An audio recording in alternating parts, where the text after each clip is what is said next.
Welcome to the JumpwireMedia podcast from sunny Santa Monica, California. I'm Gavin, and with me today are social media specialists, as they are each week mostly, Duncan and David. We're going to try and make today's podcast 20 minutes. Just want to let you know that. Some people have given us feedback saying that some of our podcasts are going too long. No problem. We're going to make sure that at least the first 20 minutes are going to be things that you're going to want to watch, you want to hear about, and that's happening in social media. Here's what we're going to talk about today. David's going to talk about AI influencers, some very interesting things happening on. In fact, one of them actually has a sponsor and has 1.5 million followers. Duncan's going to talk about YouTube getting rid of things. There's some interesting stuff there, and the Pinterest IPO. David is also going to talk about Instagram checkout. And we're also going to talk about how groups do without moderators, some testing that David's been doing. Duncan is setting up a meme account, and he's going to tell you how he's doing that, but he's not going to reveal what the account is yet because we haven't launched it. But he'll give you all the information around it then next week or the week after we might launch it. But first, I want to start off with performance-based social media. At Jumpwire, we've moved towards performance-based social media, and what exactly does that mean?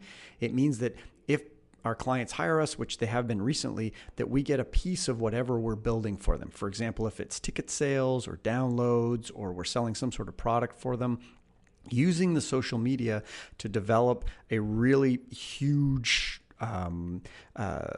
opportunity to make money, and then we share in a little bit of that. It makes it less risk for the client because they don't have to pay us as much because we get paid if we perform. So that's why it's called performance-based. And I guess overall, and I wanted to start here, David and Duncan, is that I'm finding that social media seems to just be fading into the rest of the marketing and content and editorial. It's no longer as big a deal as it used to be. It seems to have evened out. There are ways you can buy advertising on television. You can do old school stuff. You can do some new school stuff with Google AdWords and things. It's seeming like it's all evening out. Social media is no longer at the top. David, what do you think? Well, I think that what's happening here makes sense. That when social media first came out, it was an interesting thing. Early adopters, the people who got the Twitter handle with just their first name. Then businesses got involved and they started seeing an awareness increase and people started doing well. But then now it's reached the point now where companies are going, okay, so we put all this money into this feature outside of ads, because ads are a whole separate beast. And we've got these followers and we've got these likes, and what is that doing for us? So you now have these departments that companies are going to say, well, you have a huge department here, and yeah, we're popular on social, but is that translating into sales? Is that translating into our goals? It's surprising that in the world of Mad Men, they knew 50% of your advertising worked. They just weren't sure which 50%. The same things happened in social media. But I want to throw it over to Duncan. What's your feeling on this? I mean, for me, I really think is that social media at the end of the day is a tool. It's kind of like a tool that you have in your toolbox to accomplish a certain goal. And I said this a while back where I was like, maybe we've reached peak social media, or we're like in a social media bubble. And I don't know if that's exactly the case. I think it's more so that the way that people and companies use social media is evolving very quickly. And as a result, the results or the actual goals of what social media are shifting to a little bit. Like, we've had success with clients doing user-generated content, but it hasn't been success from a monetary standpoint, but it's been a success from building an audience, which I would say builds brand recognition, and then in theory does build success for sales. But it doesn't have a direct correlation to sales where you can say, yeah, we did this huge account and now as a result we got these sales. So I think that that's kind of where people are wrestling with, they can't always draw this straight line from saying, I have this really big account, it's really successful, our fans really like us, to, it made us this amount of money. And that, I think, is kind of where people are struggling, and where the transition, like you were saying, where it's kind of fading, where people, they can't just easily make a Facebook post and then sell a bunch of products, as now there's so many kids who are doing it so much better, and it's just inundated with so many things to buy or to look at or to engage with. Do you know what I mean?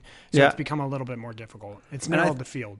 And I think that, it sort of goes to our first story that we want to talk about AI or influencers overall, is that I've heard from a lot of people that, big influencers aren't really delivering for them, but these micro influencers are. You're better to get someone who has 5,000 fans who are really well engaged and that the person loves your product, rather than the big influencers that aren't necessarily delivering. I believe that, one of the I think one of the Kardashians, I think it's Kylie, she's $1 million a post, but it must be delivering on the back end, but that has not always been the case. So I think it's interesting. Let's talk about this AI influencer.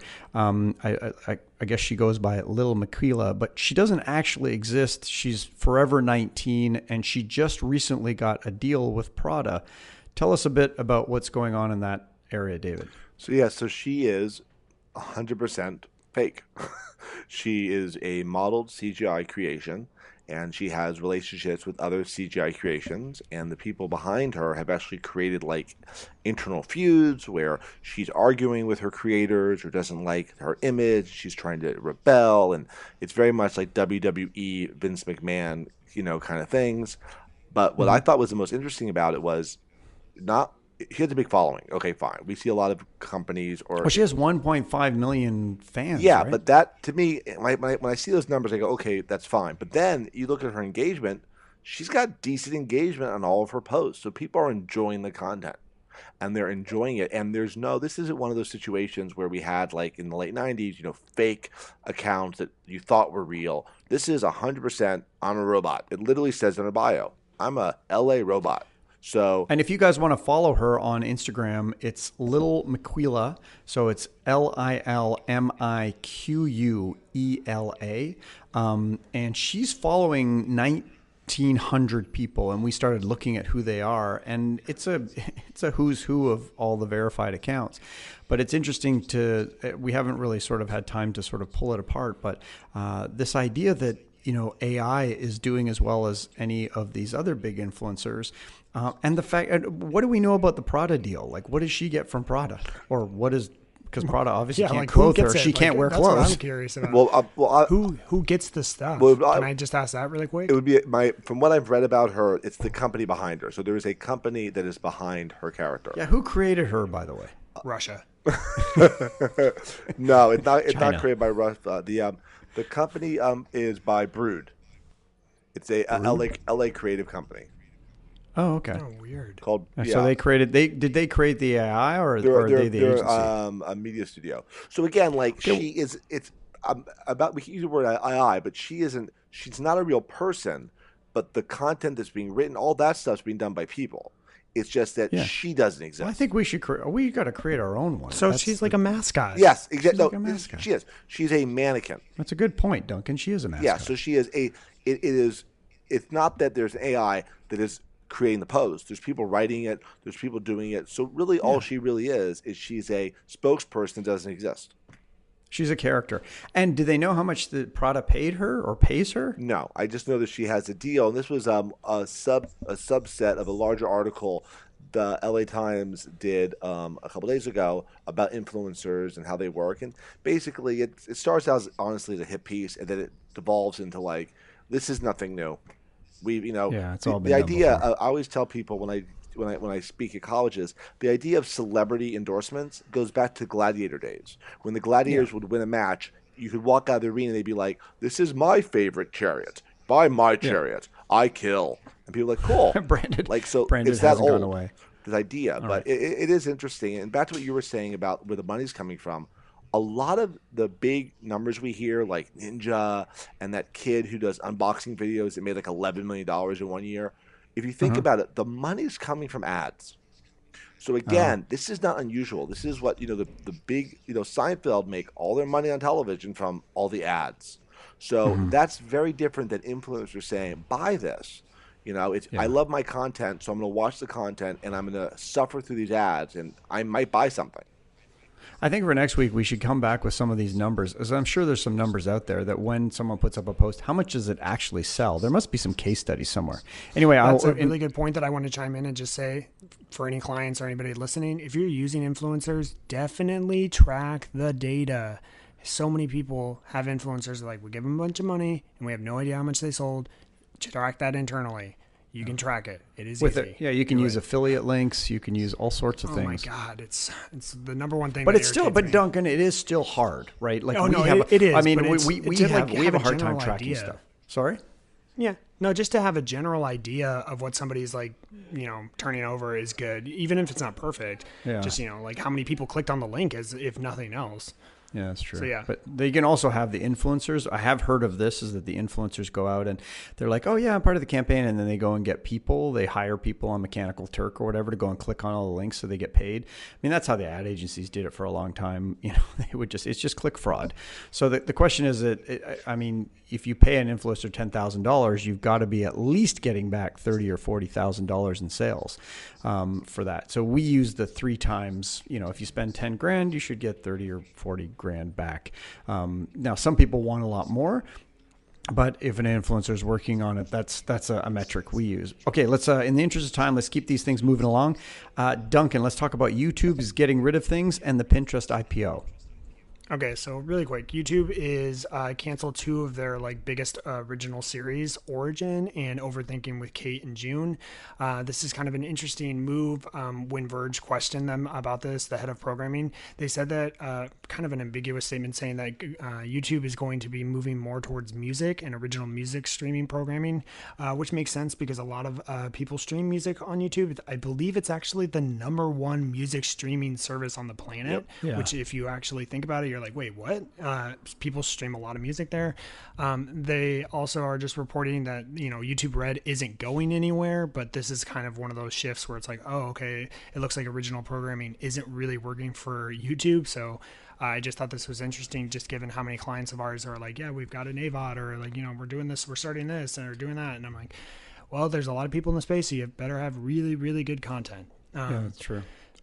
So with the Pinterest IPO, that has been officially, not like an official date, I guess, but like a timeline. It's going to be the middle of April. There's a lot of interesting numbers that are being thrown around here, which is that the revenue for 2018 was released for this IPO launch, which was $756 million, which is higher than the year before at 472. That's a growth of about 60%. To give you an idea, though, when Facebook launched their IPO, they were growing at around 70% and had a lot bigger users. So the company Pinterest has been valued, or last was valued in 2017 at $12 billion. So that means that they're a little behind where you'd want them to be. Mm-hmm. And just as a side note, another company, just so we know, we use Zoom internally. They filed on Friday for an IPO, so that's really interesting. But Pinterest, yeah, right. With Pinterest, the thing that's interesting with this is, I've been saying it for a long time, as companies get towards IPOs, what they start to do is they release a lot of new features. They start to show a lot of things to investors like, yeah, we're really creative. So it popped up on a couple of people's Pinterest accounts that there's a new kind of in beta. Not everybody has it. We're not really sure. Pinterest hasn't released any statement, but a video tab. So you have they've launched. So the video tab is actually out there now? Yeah, so somebody posted a screenshot of their Pinterest on Twitter, and I have the article that we'll share in the newsletter that shows that you have your overview, your boards, your pins, tries, followers, and following, and then now there would be a video tab embedded in there, which is really smart when you think about it. Pinterest has a lot of really good content, but it's all visual. And as most of these other platforms are moving towards video, because, you know, obviously they're vastly ahead of Pinterest, it just makes sense that they would do this ahead of their IPO. But I will say, this will not be the last feature that gets announced or is seen or is leaked before the IPO, because this is where they're really going to start like kind of trying to court the investors by saying like, look at all these cool features we have. I mean, if they're doing an IPO, I wonder what they're raising the money for. Like, why do they need the money if they're making that much money? What do they need? Because you raise capital to expand, right? So I guess they must feel that does Pinterest, Duncan, have a competitor? I mean, technically, Facebook, Twitter, Instagram are like their biggest competitors. Yeah, but pins last for so long. I mean, pins on Pinterest last for 2 years sometimes. So no one else has that longevity on the internet. Yeah, and that for from a content standpoint, no, they don't really. They just have. I think it's a competitor, in the sense of eyeballs. They're competing for eyeballs and users. Mm-hmm. Do you know what I mean? And also keeping people on the platform, just like every other platform has. So that's really why Facebook, Twitter, and Instagram are competing with them. And for me, honestly, Pinterest is one of those things. We've been saying it for such a long time already. You got to be on Pinterest. You got to be on Pinterest. And now that they're filing for this IPO, it could totally put them into an irrelevant space where it could do kind of what it did to Snapchat, where Snapchat's still going along wrong, but a lot of companies and people just are struggling with how to make it work. And we're seeing that with Pinterest when we bring up Pinterest to clients. It can really work, but it just takes a detailed strategy and also a lot of data just to make it work. But, I'm very curious to see how this goes. Yeah, well, I mean, and that's a great segue into something that is actually going to make a lot of money, in my opinion. David, you want to talk about the Instagram checkout that allows you to buy products inside the app now? You don't have to leave Instagram to buy things. Yeah, so Instagram, there's been a couple of companies that have tried to do this. Shopify is one. I forget another one, was Pixel something that another one of our clients said they had some experience with. And this is what usually happens in social. Small companies will pop up to kind of fill a niche, and then if it goes popular, the platform goes, okay, thanks for the idea. Now you're out of business because we're doing it. So it's that kind of a thing. And what this does is you are in the app, and then a brand or an account will have a picture that has a product connected to it. You click the purchase, there'll be a purchase button or a buy button next to it, and then you buy it, and then you type in your personal billing information, and it will save that for the next purchase. So the idea of, So is it going to sort of be like Amazon? Like I have my Amazon Prime, and when I go on Amazon, yes, it'll be locked in. The one buy button. Yeah, when you're logged in, all your information will be there. So the beauty of this is Instagram, as we've said all the time, it's one of the only platforms where the algorithm is super generous in discovery. Like, it wants more people to find your stuff. Where Facebook's like, we're going to limit. We don't want everyone to see it.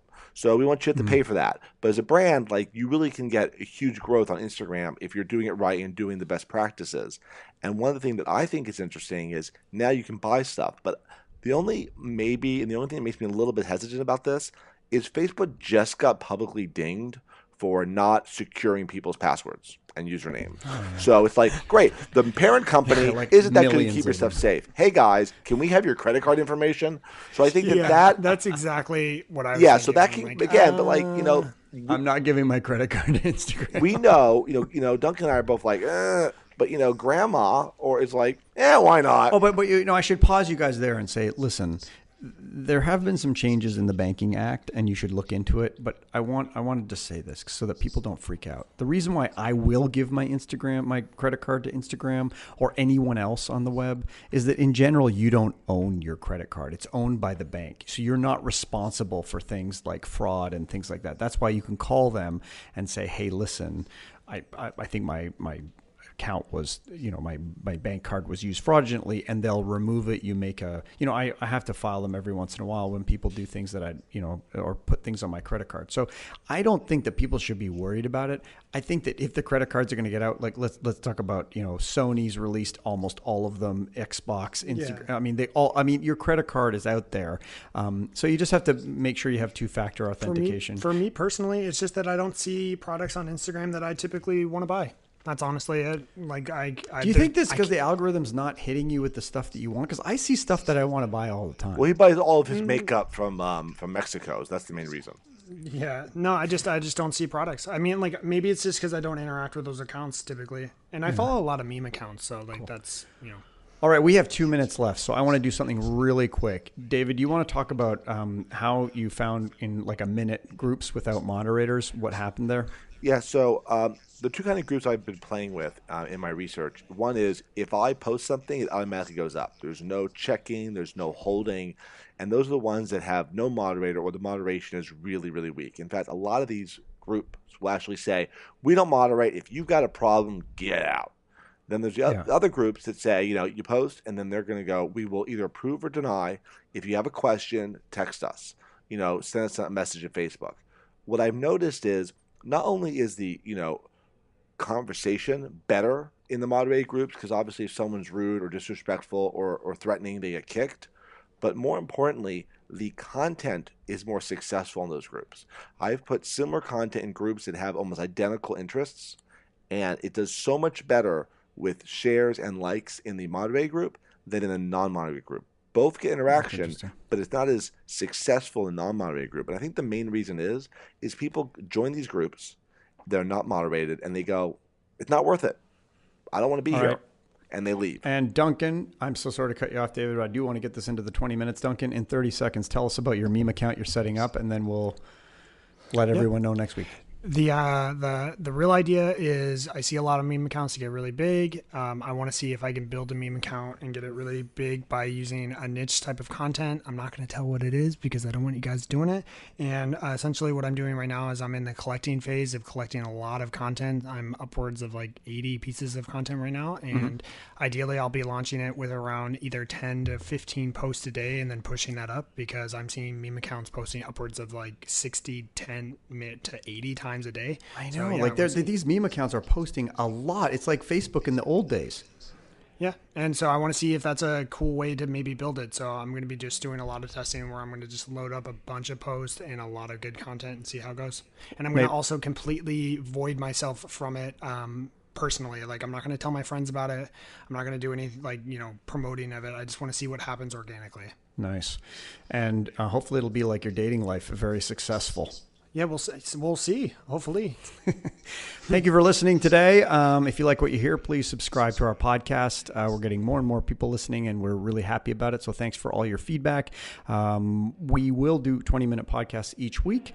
And if you want to contact us, you can at info@JumpwireMedia.com if you're on the old school email side, or you can find us at JumpwireMedia anywhere on the social medias. Have a great week.